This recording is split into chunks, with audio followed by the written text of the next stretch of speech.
troll or not to troll? That is the question. If you're Mena Massoud and you're taking to your social media accounts to tease whether you may be playing a popular Star Wars character or not. Welcome back, everybody. This is the Resistance Broadcast. That is not a troll. This is the Resistance Broadcast. I'm John. Thank you so much for joining us today. Monday show, and that means we're going to talk about the latest in Star Wars news, give our takes, maybe some rumors, whatever's going on in the galaxy far, far away. We're going to give our takes on all that stuff as we do here. So thank you for joining us and kicking off your week with the three of us here. James and Lacey with me as always. I don't know if I said if I'm John or not, but that is me. So James, sorry, I'm having some technical difficulties today, so I'm a little on edge, and these two were trying to calm me down before we went to air. But I like to divulge that information because I like to let you be a part of our little world here, okay? James, do you like trolling? Like, if you were a famous person and you had that power, would you troll an audience about something, or would you be more straightforward or hush-hush? Like, what type of guy would you be if you had that unlimited power? If it was me, I probably would not troll. However, I feel like in Hollywood, the trolling and the pushing and the making a big noise is always the way to help your chances. And a lot of people know that, so they make a lot of noise. That is a good point. Yeah. So, Lacey, would you have fun with people in that regard if you had that knowledge or that influence or that power? Well, first of all, if we're on the trend of honesty here, I am not feeling 100% today. So I look a little bit like hot trash. However, if I look like I'm going to vomit, guys, I'm just keeping it together. It's not because of anybody's opinion. That being said, I totally would troll people. Absolutely 100%. Okay, good to know. And another thing that we need to get out there before we get into these stories, and we're going to talk more about this whole trolling thing, if it's even that at all. Before we do that, we want to give a shout out to our friends at Weird Brothers, who have partnered with us to make a delicious brand of coffee called the Resistance Brew. A lot of people we've seen been picking that up online, so go to weirdbrothers.com, look up the Resistance Brew, buy a bag, have it shipped to you. If you want to film a funny little video and tweet at us, we will retweet it always, and they'll appreciate that too. But buy a bag, you'll be supporting us here at the podcast and those folks over there, small business. So wins all around, so we appreciate that. But speaking of wins, everyone's going to be able to win this Thursday when the virtual cantina's back. That's right.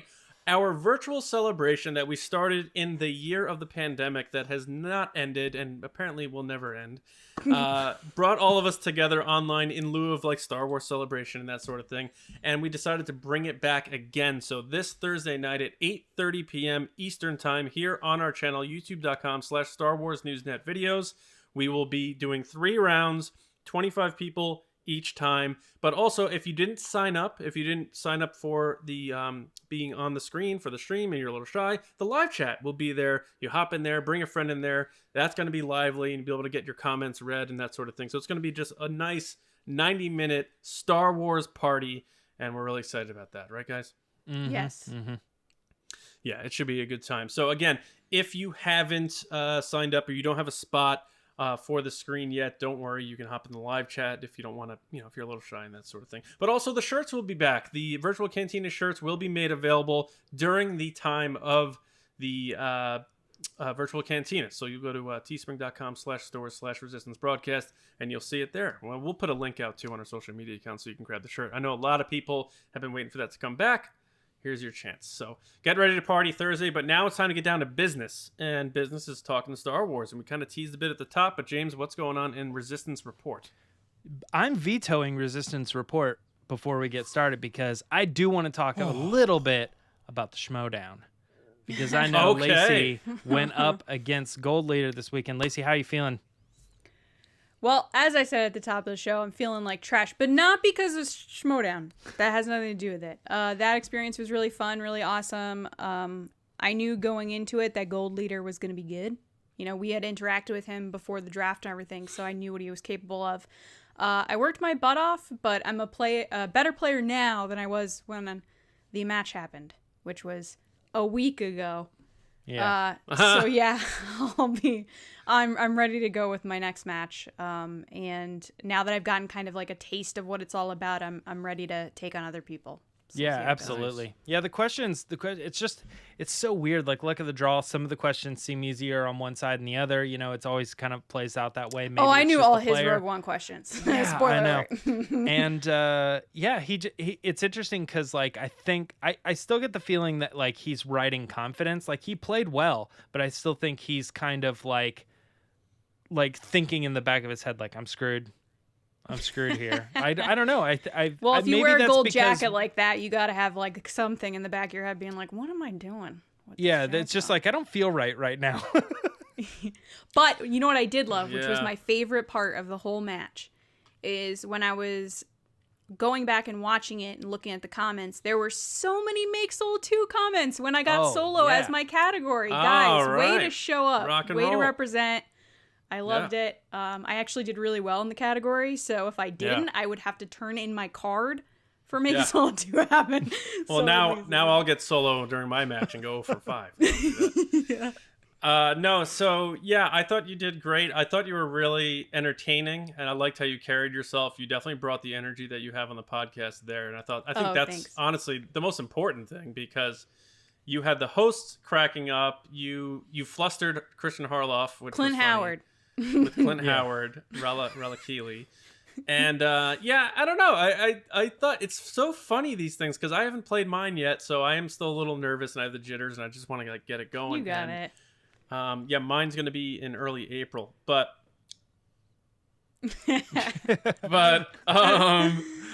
it's so funny how like if you had hit your 3, which I think you know that now that answer, and you're like, I probably that would have forced him to go for his 5, and who knows if he misses his 5, you win the actors match. play Ramus and Tilly's. It's hard to pull Yeah. the face Yeah. of 3 different people. However, Clint Howard.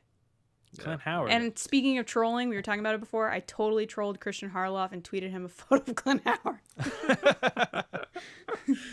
Yeah, you definitely left your mark, and I think that's really important. And Thanks. I had fun. you know, That was the point, right? yeah, absolutely. And you'll be doing another one, I'm sure. And who knows what happens. But you did well. We're proud of you. And Thanks. Gold Leader, you can eat it. Okay. Best trolling actually goes to John if you're talking about Gold Leader. I posted, yeah. So if people are familiar with the movie Happy Gilmore, I posted a GIF with the lines "green jacket, gold jacket, who gives a."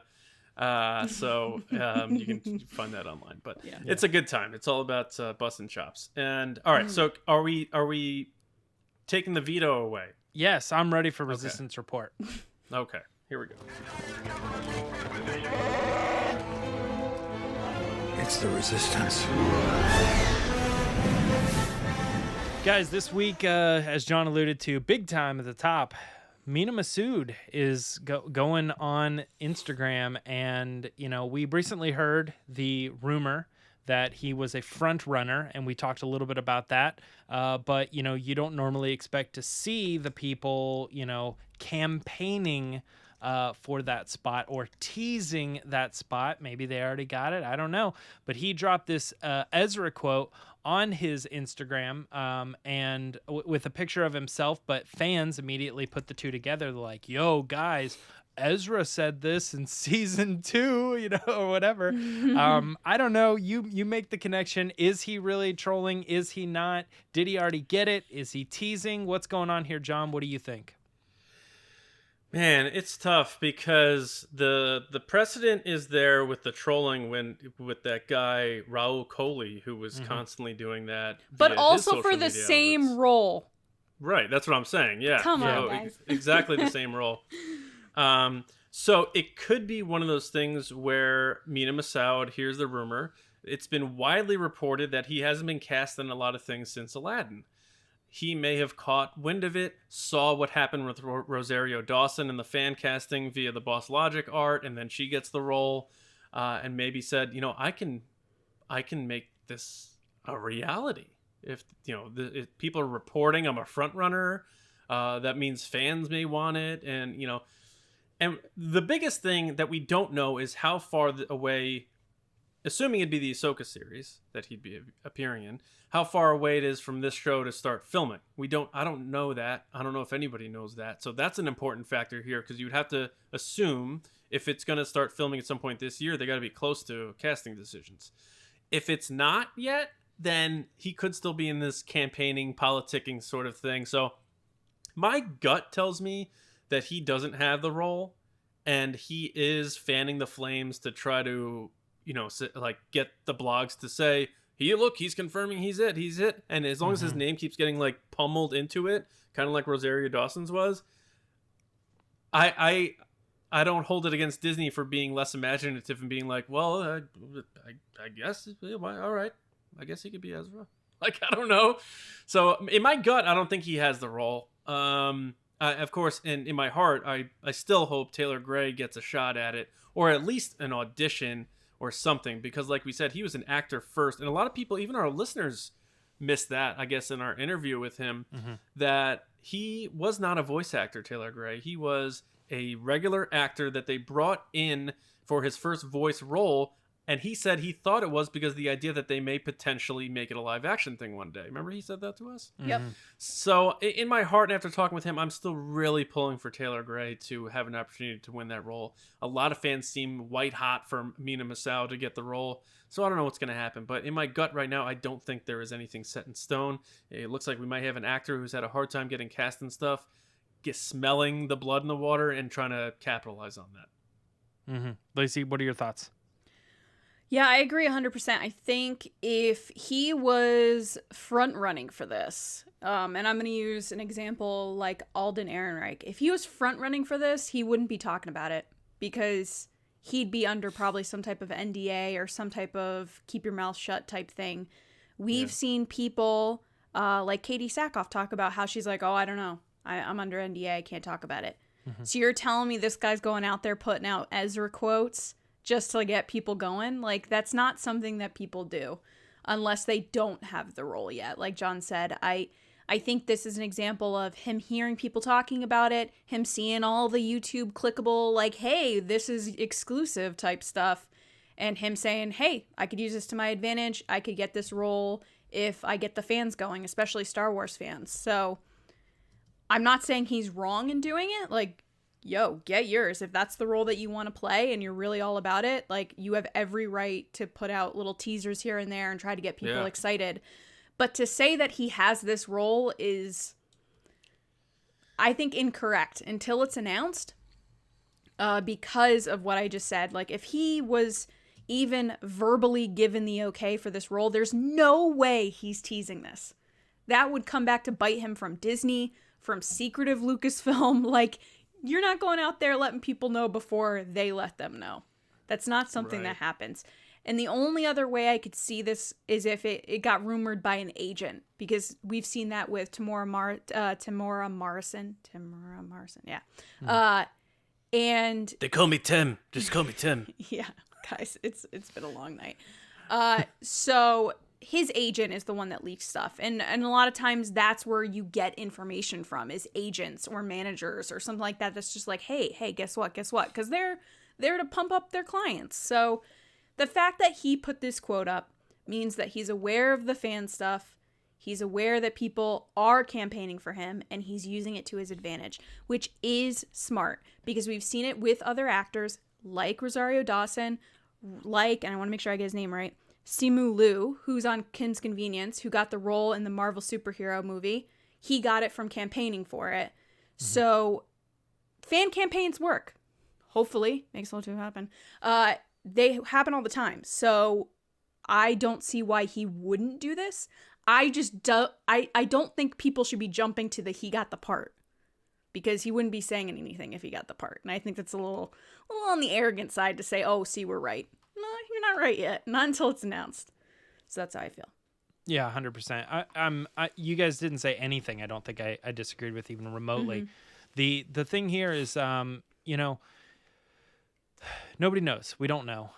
But the thing is like, if you're going to look at this as evidence of 100% that he got it, then you have to look at Rowley Cole, as 100% evidence that he got it, because he did the exact same thing. He's teasing, and everybody at the time. Yeah, is that how you say? Yeah, is that how you say it? You said Raleigh Cole. I did, because I Googled. I was like, what's the name? And that's what came up. But all right. I just don't What's his want you name? to be corrected. I'd rather me say it than someone in the comments be like, James, you're so insensitive. You don't know how to say his name. It's Raul Coley. Okay. Yeah. Either way, he's Yeah, not going to get the part anyway, so... Yeah. The Team thing is Taylor. exactly what he was doing was teasing the part, and everybody was looking at it as evidence of, oh, he already got it. He's just teasing us, you know. And now that there's another person doing it for the exact same part, as Lacey was alluding to earlier, it just proves that both of these guys probably don't have it. I'm gonna get a little spicy for a second. The same Go for people that are saying that Mena's got it were the same people that said this other guy had it. So I'm just gonna throw that out there, that the same people are saying the same two people got one role. I can't keep Yeah. track of this stuff, man. Yeah. Meanwhile, the only one Which who's one is really it? keeping quiet is Taylor. So Yes. yeah, he's not campaigning Very for it. quiet. One thing Yeah. he did do, though, was correct people who... that was my favorite part. When you had these white people online saying, like, Taylor can't be Ezra because Ezra's not white. And Taylor's like, I'm not white. Nothing like someone who's not white having to correct a white person to tell them, hey guy, I'm not white. That was Yeah. that's my favorite. I love when people are that ridiculous. Yeah. What would be cool, side note, is if we actually did get, you know, I would like to see the older Ezra. Obviously, we want to do that, the Ahsoka thing and stuff. But I do think it would be cool if they could somehow slip, like an Ezra into Andor. They won't, but they might in like a second season or something like that. They could kind of toy around with that era, you know, if they ever wanted to bring Saw back. You know, some of these people could tie in, and they might What be able would to that be, do though? something. But Like an unrealized young Ezra, because the timeline there would be probably starting pre-Rebels, and well, we don't know. like- We don't know how far they're gonna take Andor. Like, assuming they do 4 seasons of Andor, they could lead all the way up to Rogue One. So it could potentially down the line, but they probably won't do it, considering you would have to have someone who, I don't know, looks like a younger version of whoever got it. You know what I mean? Whoever gets the older role and stuff. It could be kind of weird. Of course, they could like Captain America and just him and just like shrink him or try to make him younger, shrink de-age him down. something. Yeah, who knows? Benjamin Button. Yeah, exactly. Let's talk about our next story here, and that is the Obi-Wan Kenobi Disney Plus series is now adding Todd Cherniawsky. I'm terrible with names. How would you say this? It's pronounced Coley. Yeah. No, yeah, I don't know that guy at all. So I would say Todd Cherniawsky. Cherniawsky. Yep. As production designer coming to the show. This guy has worked in Star Wars before as an art director, but he has done production design for a lot of the Star Trek television shows. So it obviously goes to show that he is very capable in and around space series, if you will. He likes space. Yeah. John, what do you think of what's the story of Todd coming to become a production designer on Obi-Wan? Oh, Todd? Yeah, tell us about Todd. Good old Todd. Todd Cherniawsky, couldn't pick him out of a lineup. Wouldn't have known his name hadn't been for the report. So this is one of those stories where you read it and then you do a little digging. And like you just said, James, you know, we had the article up on Star Wars Newsnet. A lot of the details came from who's the Deadline? breaker on this one, discussing film. Discussing. And you know, they point out the work he's done, and like we have listed here, The Last Jedi being the art director there. Whatever you feel about The Last Jedi, if you watch Director and the Jedi, it is impossible to argue against the fact that the sets they built and what they put into creating the tangible environments for that movie weren't fantastic. So from the Octo stuff to all the sets they built for that movie, Snoke's throne room, all that stuff comes whether you down like to Canto Bite or not, they didn't spend $50 making that set. Right. So that's all art director working with those engineers and those teams and those construction teams putting together those sets and all of that stuff. Now he it comes into Star Wars in a higher position, one who works more handedly with the director of the film and that sort of thing. Reports back from the art department, this is what we need, this is what's going on, this is where we're at. So he has a higher responsibility here. And you know what that means? That means they loved what he did on The Last Jedi, because he may have it on his resume. Yeah, I did this Star Trek series, this person knows this person, let me get back in there. But they got right there. They have carnal knowledge of what he's like to work for under their umbrella with The Last Jedi. It wasn't that long ago. And he, in my opinion and everyone's opinion, it appears he did a knockout job on that. So now he steps up and takes the reins for Obi-Wan Kenobi, gets to work with Deborah Chow, who seems like a very hands-on type of director. So he's going to be hands in the clay with her, making this show look the way it needs to look. And that's all you really need to know. I'm excited about it, especially, like I said, there's proof in the pudding of him being able to handle Star Wars from an art level, and now he's doing it at a higher position. So good for him. And it's just another one of those things where it's a reminder that Obi-Wan Kenobi is coming. And we're probably about a year away from seeing this thing. They're about to roll in a month or so. And it's just really exciting because that show is going to come and go real quick. And we're going to be like, oh my God, we spent all this time waiting for it to arrive and now it's already gone. Kind of like how WandaVision came and went.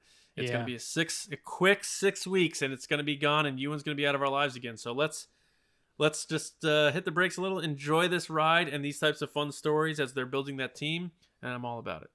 Yeah, he also did an art director credit for Avatar as well, so it's like he's worked in some of the He's biggest still doing projects. it. That's what you don't know. Oh yeah, probably. Lacey, any thoughts on good old Todd coming in? Todd, my boy Todd. Todd's listening to this and he's like, "What? Where are you? I don't know you."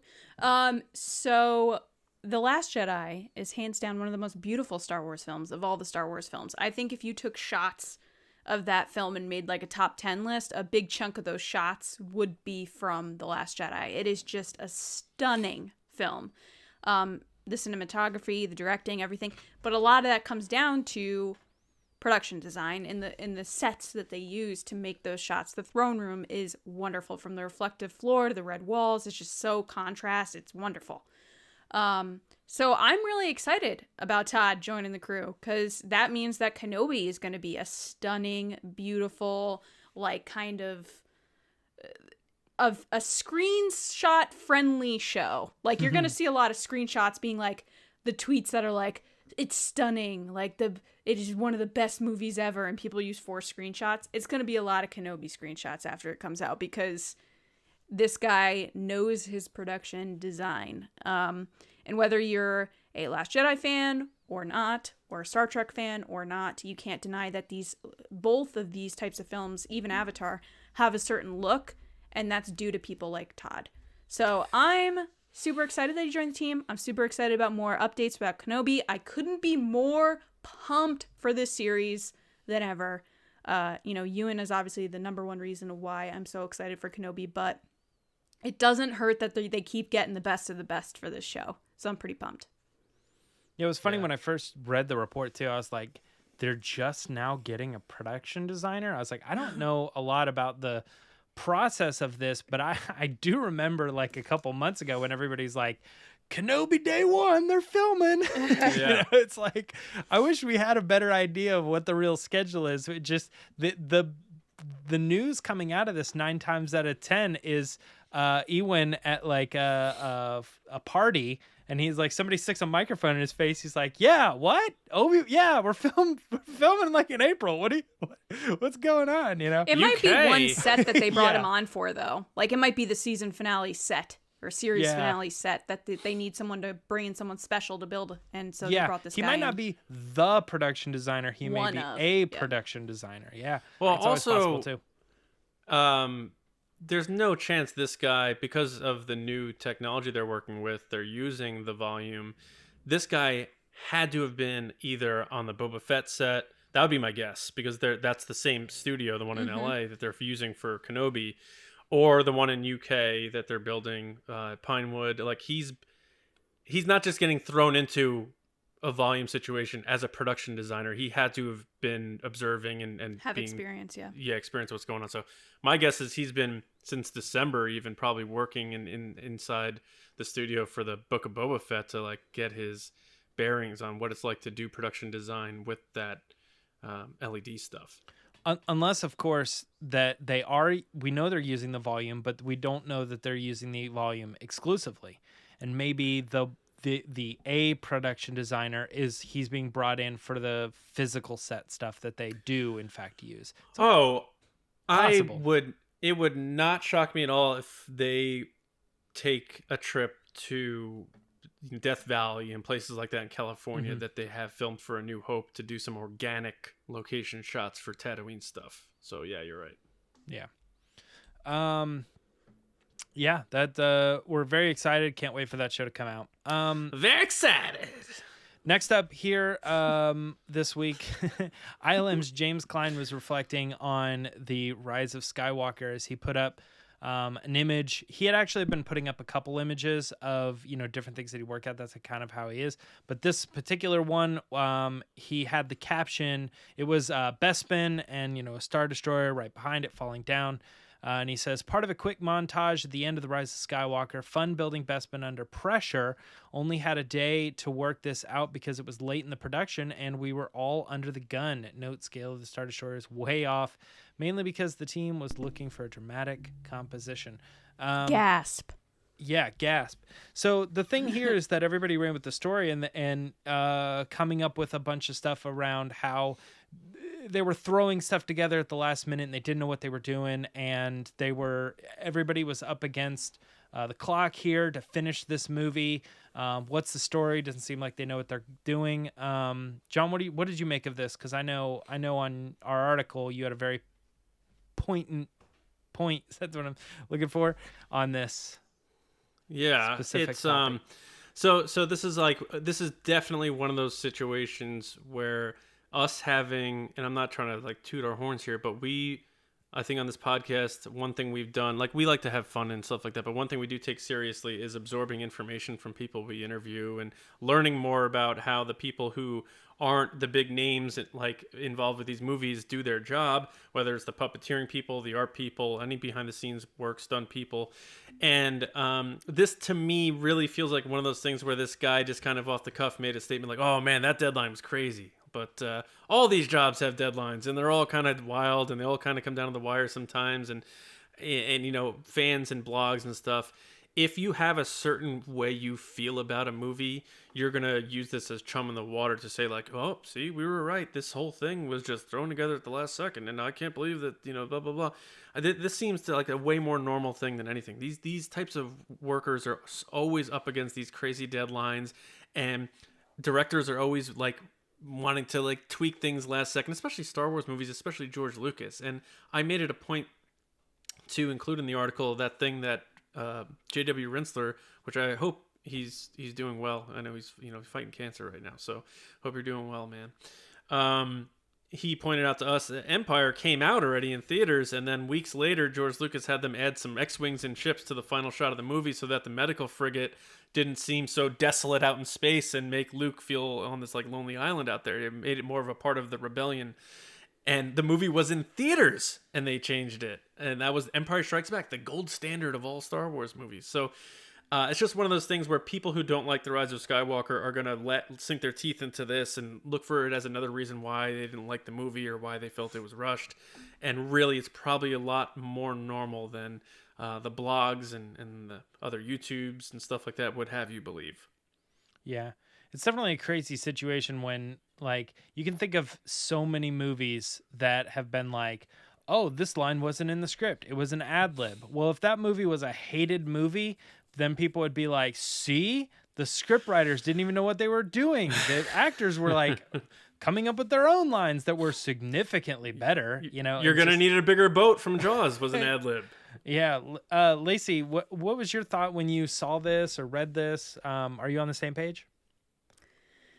My first thought was, I feel bad for James that he was having to rush on something that he probably has a lot of passion and care for, which is making this shot what he wants it to be. No one ever feels good when they're rushed when trying to do something that they care about. And that goes for anything, whether it be, I don't know, something artistic or video or a photo or anything. You never want to be rushed. You want to give everything the proper time that you want. That being said, that's just not how Hollywood works. And if anybody thinks that everything goes perfectly every single time, that is just false. And that is for, I would say, any industry, really.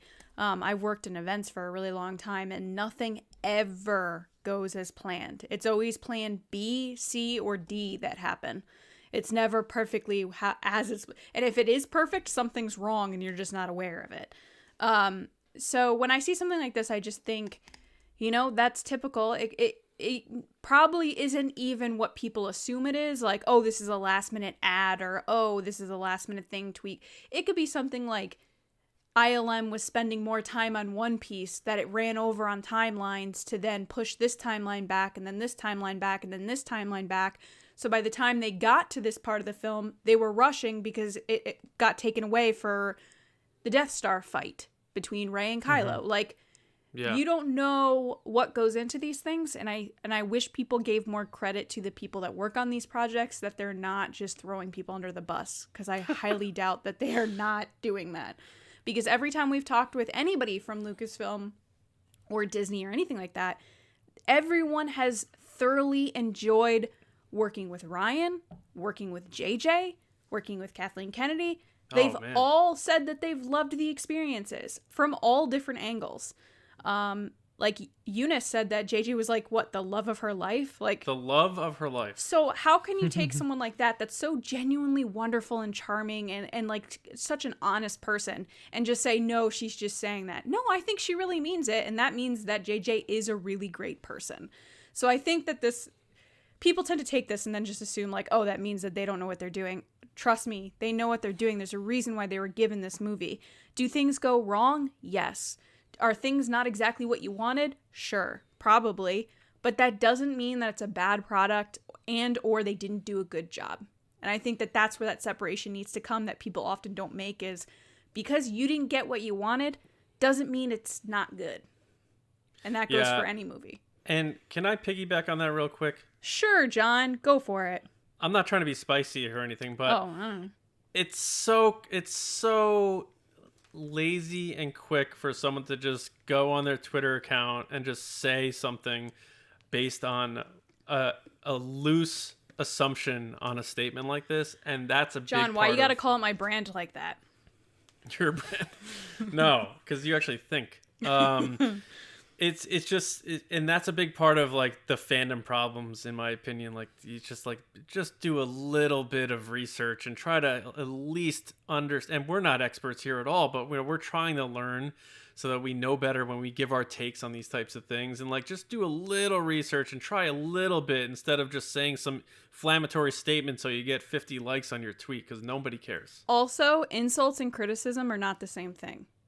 And there is a separation between the two, and recognize that words do hurt. And I think that sometimes people are like, oh, I'm just criticizing this work. No, you're just being mean. Though it was really funny when you and Gold Leader finally got a question wrong and Mark Ellis called you guys idiots. Oh, I laughed so hard. I laughed so hard. I laughed the whole time. I was laughing the whole time during that match. I was like, oh, man. That's funny. Another thing that just while we were sitting here and I was rereading the quote, is there's actually no indication that the pressure or late in the production or being under the gun had anything to do with any third party, and it could have been completely self-inflicted in the sense that, like, I do that they were all the like, time. hey man, you got a month to do this, and they all slept for 30 days, and then they were like, it was fun building this under pressure. I only had a day to work this out because it was late in the production and we were all under the gun. Might have been that they, realistically, they didn't sleep for 30 days. They might have had 50 shots and it was the last one on the list, and it might have been like a self-inflicted thing where they worked so hard on the earlier shots that they were late and they're like, we need to wrap this up. So it's not even necessarily, we just don't know enough about this. All you can know is that every aspect of the entire movie had a deadline, and at some point somebody was working up to that deadline to make sure it got done. Because it's never done with artistic things. Even if you think this is movie ready a month beforehand, they're going to sit there and still keep working on it all the way up until the deadline. So Hal talked about that too when we interviewed him, like working up until deadlines, working late, trying to get things done under pressure. Right. Like, that's just normal. I mean, look at any project. Cats, the movie, Sonic the Hedgehog, where they had to redo the whole hedgehog. Like, stuff happens. I was gonna use the Cats example as one, but that movie didn't end up being good. It didn't, but they did change that while it was in theaters. They were editing aspects of the movie hours before it aired. Like, they released hours, yeah. Well, I'm saying like a week later, they left Judi Dench's ring on, and they had to edit it out a week after the fact. So people that saw the movie a week later saw a different version of the movie than the people that saw it when it premiered. Yeah. Again, not a great example, but an example of timelines and deadlines and updates. Yeah. I would say, as far as Cats go, that's a whole different situation. That was a crazy rumor. If anybody remembers that one. They said it's true. Someone said they saw it. Well, I digress. Okay, that's pretty much the main stories this week. There were a couple other things that we wanted to talk about. One thing that is kind of fun and interesting is that it got announced that Disney Plus is actually going to be bringing a new wave of Star Wars content to the platform, and that includes a couple shows. A couple movies, Caravan of Courage and Ewoks: The Battle for Endor, two popular movies from EU. Also, the Star Wars Clone Wars Volume 1 and Volume 2, Star Wars Ewoks Season 1 and Season 2, and for whatever reason, we're not getting the holiday special, but they are going to cut out the one specific snippet, the Story of the Faithful Wookiee, which is that popular Boba Fett thing that was his first appearance. Yeah, I wonder if that's a deal they made with George. They're like, hey, can we have all this stuff? And he's like, you can have it, but you can only have this part of the holidays. Because he hates the holiday special. So I wonder if he's just like, yeah, you can have everything else because I actually do enjoy those things, but you can only have this one piece. And it's because it's tied to The Mandalorian, and Jon Favreau asked me nicely. That's what I was going to say. I felt like it was like this whole thing where like George is like, no holiday special. And then Jon Favreau's like, put this out. And it's like, this is my favorite thing, and it's Boba Fett, and it's Mandalorian, and here it is. And then they're like, but George said, and then he's like, George doesn't work for you. It's like this back and forth. Like, no, I do bet we he please asked John George. or do we please George? I bet he asked George, and George was like, I like Fine, Jon I don't Favreau. care. Yes. Yeah. He's probably like, I don't even remember that. Sure, whatever. He only watched Holiday Special probably once and was like, I mean, never I again. watched the Ewok Caravan of Courage recently for a podcast, and it's great. I don't care what anybody says. It was rough. No, like, look, I know. Warwick Davis was a legend and so great and wonderful, but the rest of it. Both of those movies are worse than you remember. Yeah, they're campy and nostalgic, However but not in accurate like you the think fun it way. is. Yeah, I haven't seen those since I was like 5. So yeah, you're in for a rude awakening. It's probably going to be a Patreon commentary one day. Yeah, it's pretty interesting and fun. The other thing that we wanted to mention is that Hasbro Pulse is doing a fan fest on April 9th. Lacey, you actually know a lot about this as you've been covering a lot of the Hasbro information, but this Pulse Fan Fest is just going to be a ton of new stuff beyond Star Wars. But yeah, we might get some exclusives and new toys and stuff.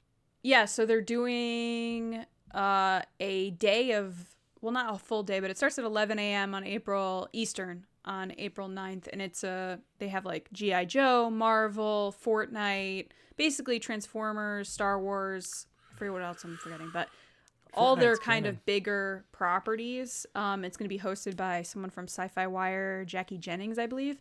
And they're going to go through their panels. The thing that sticks out to me from the Star Wars side is they're going to talk about stuff like the 50th anniversary, which they announced new figures that went on sale on Friday that were the Luke Skywalker, Jackson. What else? I'm blanking. Oh, Darth Maul. Really muscly Darth Maul. Mm-hmm. And Concer Jax. Yeah. Concer Jax. So they were really cool kind of publishing comics side characters, which came in like really cool boxes. So from my own roundtable with Hasbro, they said that they were going to explore all different times of the timeline. So hopefully they give us some more Rise of Skywalker. They give us some more Solo, because that would be wonderful. Mostly, I'm just looking forward to the yellow Rey lightsaber. There's a rumor going around that it's going to happen. I'm feeling like it's going to be this day because they said they're going to make announcements. How could that so not if happen? they don't, I'm going to be so sad. Please. I mean, you know they're making it at some point. It's not. Supposedly it's already come. made. They're just waiting. And I feel like the Fan Fest would be the perfect example. And I swear to God, if they show my tweet on screen, I will lose it. If they're like, this person asked for it. Maybe. Yeah, you remember that story we were talking about, Ezra? This is Lacey fan campaigning right now. That's all she wants is a toy lightsaber. She doesn't want to be in a show. She just wants that toy lightsaber. Just give me the lightsaber. And everyone always sends me like the different... If she already knew she was in it, she wouldn't be talking about it. Yeah, so everyone always sends me like the different companies that make them. And look, I appreciate those companies that they're taking on their own kind of manufacturing and stuff, and that's cool. But like, I have Black Series ones, so if I get a different one, it's not going to match. And I'm like really crazy about that stuff. So I want the one from Hasbro. And you don't want to spend $800 on a lightsaber? I mean, a Rey lightsaber is probably going to be, I would guess, $249. But I'm saying some of these other companies, it's like, yeah, just open up a credit card and buy a lightsaber. $600. This is coming from the person that also bought the Stormtrooper helmet for $100, and then the Mandalorian one, which I believe is $150. So I'm already $250 in. So. Oh yeah, I got a Mando helmet coming my way from the Star Wars Newsnet raffle. Way to rub that one in. Great. I'm just gonna wear it on the show. Don't worry about it. I have the Monopoly game, which has Cara Dune in it, so maybe I should just sell the Cara Dune piece and get some money. Is one of the pieces is her? Mm-hmm. You would have to imagine. Yeah. I'm just kidding. I'm not gonna actually do that before people freak out. Just kidding. Just joking Guys. around.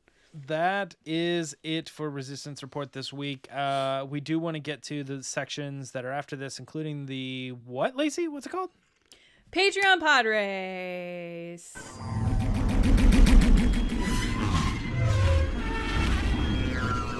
Guys, there's lots of different ways you can support us. You can like this video on YouTube, comment, subscribe, please. Like this video. Give us a thumbs up. It gets people to see it. You can follow us on Twitter at RBATSWN, and you can follow us on Instagram at The Resistance Broadcast. By the way, thank you guys for following us there. We've been growing there, and you guys are tagging us and stuff, which is super fun to see. Or if you want more than that, because who doesn't want more? You can head over to patreon.com/resistance broadcast. Starting at $2 a month, you support the show, you support what we're doing, you get cool extras, different type of clips. And more stuff as you go up. So you can go up in the ranks for mailings and Discord access. And our top tier are our generals. So they get a chance to be a part of the show. That's this segment, which is James' favorite segment.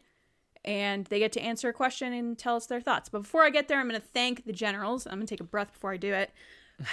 Okay. So thank you, generals. Carmelo, Andrew Staley, Jeremy Myers, Neil Shaw, David Probus, John Reese, Micah Harrison, Jetta Rosewater, Michael Gaines, Beer Fed Bethany, Russ Harbison, Kendall Gelnar, Paul Olson, Jake Houchins, Jeff Connery, Oliver Lewis, Dave Hornack, Frank Grande, and Val Trichkoff. I don't know why I did like the Obama thumb while I was doing that. Lacey's lowering all of your taxes. Yeah. Oh, it was more like the Bill Clinton, I guess. Yeah. But anyway, thank you guys so much. We really appreciate it. This week we have Jeremy Myers, and we asked him, if you are hosting a Star Wars movie dinner, you can invite one actor from the prequels, one from the original trilogy, and one from the sequel trilogy, and one from the spin-off films. What 4 actors/actresses do you choose? Jeremy, take it away.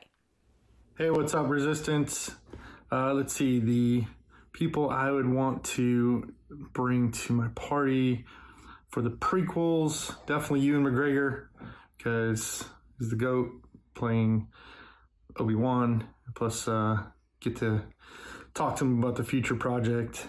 For the original trilogy, Anthony Daniels, because he's gone across all the movies, so getting to hear from him and talk to him about his whole experience would be amazing. For the sequel trilogy, definitely Daisy Ridley. I would want to hear like the pressures that she had to go through and feel for being the next Jedi. And then for all the spin-offs, I think I would go with Dave Filoni, just because he's a master and brought all these amazing shows to us, and there's no end to what he can bring to us. So looking forward to new stuff from him. But those would be the 4 that I'd want to sit down and have an awesome meal with and talk about some stories. So hope you're all well. General Jeremy out. Well done, Jeremy. Welcome back to the pod race. It's been a little bit.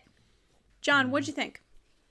I didn't know Dave Filoni acted in one of the spin-off films. That's interesting to know, so that was good.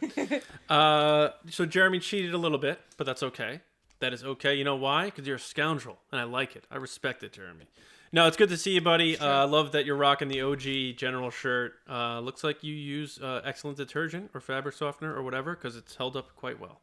But more importantly, good answers. Anthony Daniels, of course, just the icon. The stories he could tell that he probably hasn't told, or is enough alone, in my opinion. So I love that pick there. And of course, I'm a big fan of Daisy as well. And I'll let Lacey gush on you, and I guess, but and James on Filoni. But you're the man, Jeremy. I hope you and the fam are doing well, including the baby. Now I have a baby girl of my own, so I may be hitting you up with some advice on being a girl dad. But thanks for being a general. Thanks for being such a good Star Wars fan and being a part of what we do here.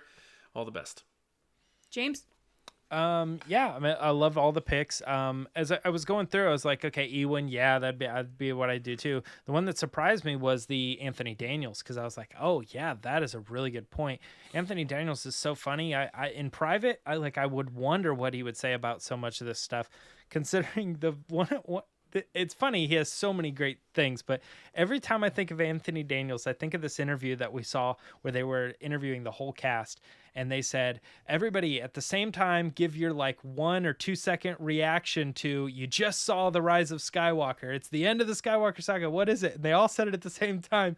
If you pay close attention to Anthony Daniels, he goes, that was it? I'm not joking. I remember thinking that it was before the movie came out too, and I was like, I wonder what his real opinions on so much of Star Wars stuff is. So the takeaway from this whole thing, Filoni, Daisy Ridley, also great options, but Anthony Daniels was a surprise big win for me. So good answer. Yeah, these were great answers. You guys know I love Ewan. He's the GOAT. He's super attractive, so he could say nothing, and it would be a wonderful dinner. And then Daisy's really funny. I feel like she'd have a lot of fun jokes to tell. But then, like James said, Anthony Daniels he's wacky, man. I've seen him do panels. I've seen him do interviews. He's a great storyteller, and he loves... I wouldn't say attention is the right word, because... it makes him sound like kind of petty or shallow. I think he just loves being around people. So he'd always have a good conversation. And then who was the last choice? Oh, Dave Filoni. Dave Filoni's interesting. I've had a private one-on-one conversation with Dave Filoni once for about 5 minutes. Well, it was intimidating. So I don't know. He might be nice when he's around people. Not that he wasn't nice. It was just intimidating, Kind of crazy. But yeah, thank you for your answer. Thank you guys for being generals and being a part of the resistance. Now we're going to head to the other part of the community and hear from you guys. John? I've been wondering, what are midichlorians? this is called Ask the Resistance, so everyone gets a chance to submit questions to the show. Typically Twitter, using hashtag Ask the Resistance. Sometimes you just send them without us querying for them, but sometimes we do put a post out there. Not sometimes. Every week we put a post out there and you drop them below and we pick the questions. Sometimes you send them in an email. Sometimes we pull them from Patreon, but typically it's on social media and Twitter. So thank you for constantly sending those in. A lot of them are very creative, inventive, and they always add to the show, so we really appreciate it. And we got a batch here to go through that are some fun ones. So let's kick it off with a longtime listener now, Shannon Smith at Scuttlebutter SS. What is up, Shannon? How are you? Lacey, Shannon wants to know, what are the chances that there's flashbacks featuring Natalie Portman in Obi-Wan Kenobi? Hey, Shannon. First of all, as usual, your Twitter handle is amazing. I feel like we did this in One with the Force or Will of the Force, one of these, because we've done a lot of like who will, who won't show up type things. Mm-hmm. I feel like she's not going to show up. I think that it's tricky because you got Hayden coming back and he gets to that point, like, when does it just become fan servicey or what does it make sense in the story? I don't think she's showing up. I think she's got a lot going on with Thor and stuff. So yeah. Yeah, true. Like I saw pictures of her, which by the way, she looks jacked. She looks great. Oh yeah? Yeah. So I'm going to say no, not because I don't want to. I just don't think scheduling / need is there. Would you want to see her? I just said not because I don't want her. Oh, okay. John. Not because I don't. The double negative. Not listening to my answers. No, the double negative is always like, I'm not listening to you, but you know. All right, James. Good answer. James, Stephen Bowman at Stephen A. Bowman. What is up, Stephen? How you doing, buddy? In times of discouragement or heartache, I know a lot of us turn to our favorite Star Wars movies for comfort. So, James, what's a moment or line that has brought you joy and encouragement in the dark moments of your life from Star Wars? You know, it's kind of funny. Like, I don't really feel like I have very many, like, heavy, dark moments of my life. And I feel like part of that is because and John and Lacey both know this, is I'm always looking for the perspective on everything. So anytime anything bad happens, I generally am looking at the positive of it. And the one quote that comes to mind is Obi-Wan: "Many of the truths we cling to depend greatly on our own point of view." That's kind of my personal perspective on it. And one that I have always felt like, when, you know, a lot of people deal with death, you know, losing loved ones and stuff. And if you're all remotely religious, I always kind of point back to Yoda, because he says death is a natural part of life. Rejoice in those around you, transform into the Force, mourn them, do not miss them, do not. And I've always thought, you know, from a religious standpoint of like your family moving in, you know, on, that's generally what we kind of understand is like they're in a better place or something along those lines. So like, remember, you know, that if you want to believe in that, that's definitely something that you can hold on to, is that there's no reason to be let down by that. And to go in further too, a part of that quote that is often overlooked is train yourself to let go of everything you fear to lose, which again takes me back to my point too, like always remembering that no matter how dark it gets, like there is a positive to it, and understanding that, you know, one day you'll be with those people and everything that you have on this earth is material and flesh. It's just there's no point in trying to hold on to those attachments and live there. So when you lose them, it's not that big of a deal. So kind of a long-winded answer, but yeah, there's a lot to take away from Star Wars, as you know, and some of those are some of the quotes that stick out to me. Nice, man. Can I jump in? This was a good question. Yeah, go ahead. Yeah. So, first of all, great question, Stephen. I think that there are a lot of moments that speak to people about Star Wars. I know for me, as someone that has always kind of struggled with anxiety and depression and been an advocate for like good mental health, something that I always kind of jump to is the Darth Vader Luke scene from Return of the Jedi, because it's a prime example of someone that's been to a very dark, terrible place, but they're willing to come back for the love of the people that they care about. So that's something that I always turn to, that I'm like, oh, that, you know, he always ended up doing the right thing at the end of the day because he wanted to save his son and show that there was love there.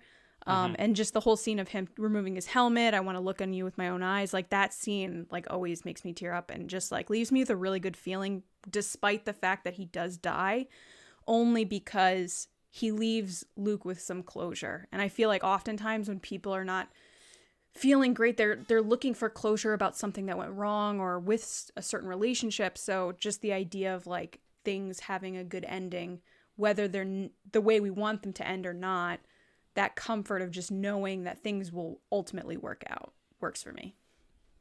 Nice. I'm not going to jump in. I think you two did a great job. You got your own question. I got another question to tackle here. Yeah. So yeah, thank you for that, Steven. Good answers, guys. So this is from Jake. Berlin has spoken at Qui-Gon Jake. Buddy over there at From a Certain Point of View pod or He's show. got the I Am All the Jedi shirt he wears all the time. He has our I Am All the Jedi shirt. He's a good dude, and that show, they're a good group over there. So, what up, Jake? All right. So he asked, what are the chances we ever see pod racing again? My dream Star Wars project is a series focusing on up-and-coming racers traveling the galaxy for racing, like Days of Thunder. Maybe even a Fast and Furious or Speed Racer vibe. I really like this because, you know, it's outside the box. It would... be a nod and a tip of the cap to George Lucas, who loves racing, and that's why he always incorporates hot rods and race cars and that sort of thing in his movies. And it would be a different type of story, but also very Star Wars. And I think if he did a limited series of that type of thing, it could be a lot of fun. Wouldn't carry a lot of baggage with it. Could be very exciting, especially with today's technology and that sort of thing. So I love that idea, Jake, and I'm kind of with you on that. So I would be totally down to see some sort of show or series on pod racing. Ideally live action, just because of the sounds and the spectacle of the Phantom Menace. Imagine that with technology 22 years later.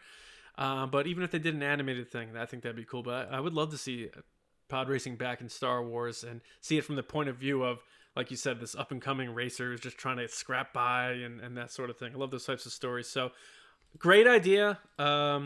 Let's try to get it pitched. Let's try to get that going, man. But thanks for the question. It seemed Good like job. they were going to go in the racer route with Resistance, but it ended up being a more character-driven show than the racing element of it. Yeah. But, I think we were all open to it. Yeah. Yeah, for sure. All right, so that is it. We want to thank everybody for submitting those questions. Keep them coming. And we want to thank everybody for listening and watching and being a part of TRB. Share the show with your friends. If you have friends who like Star Wars or who are just getting into Star Wars, shoot them a link, whether it's our channel here, youtube.com/Star Wars Newsnet videos, which hopefully you're subscribed to by now. We are marching towards the 7,000 subscriber mark, so we appreciate that. Or whatever your podcast app is, just do the copy link, text it to a friend, say, check these folks out. They're on Spotify, they're on Apple Podcasts, Podbean, all the podcast apps. And most importantly, make sure you yourself are subscribed. And if you want to throw us a rating on your preferred app, we appreciate that too. Make sure you go to StarWarsNewsNet.com for all of your Star Wars news, reviews, editorials, information, and more. You can find me on Twitter at Johnny Hoey and writing and editing over at StarWarsNewsNet.com. And my movie podcast, Just Like the Movies. We just did RoboCop. We're going to be doing Roger Rabbit a week from tomorrow. So if you like old movies and like nostalgia, and it's a little more of adult language, if I may say so. I'm so jealous. I love Roger Rabbit so much. Go check me and Mike out. I have to rewatch it. It's been a very long time. Oh, it's so good.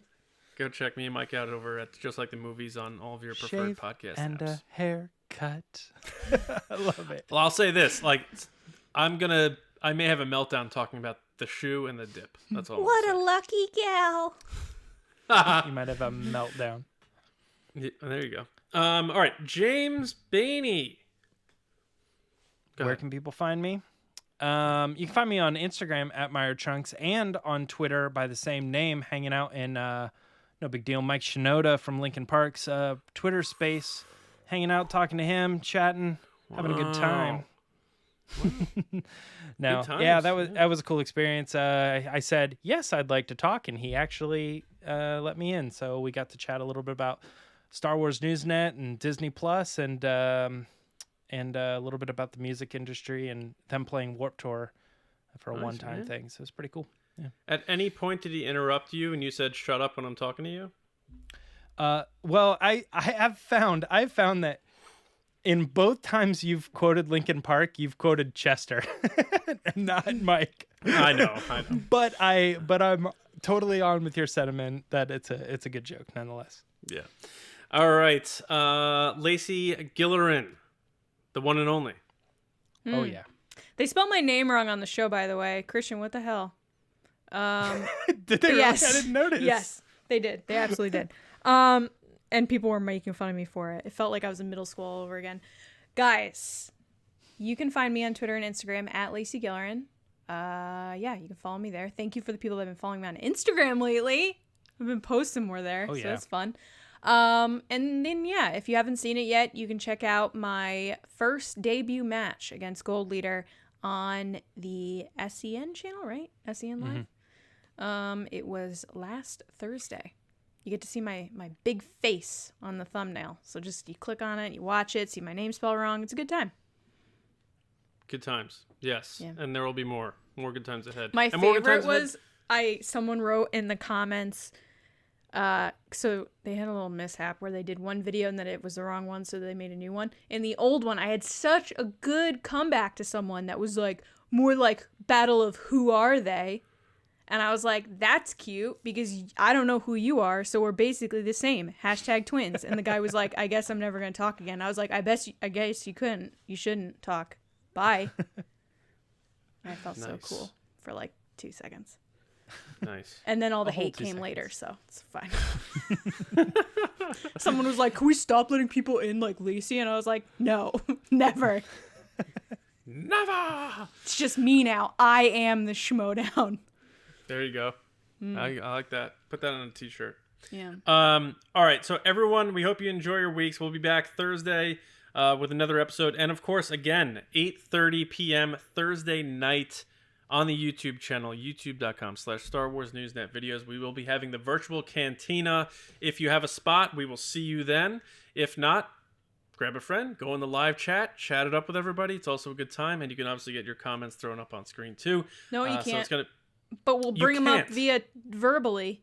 we'll verbally say your comments, is what I meant. We'll give you a shout out. Yeah, But sign we'll up give you a today shout-out. because today's the last day to sign up. So yeah. Yeah. But no, it's going to be a good time either way. And of course, we're going to have an episode that morning as well, where we're going to dabble in the state of Star Wars. We do this pretty much quarterly.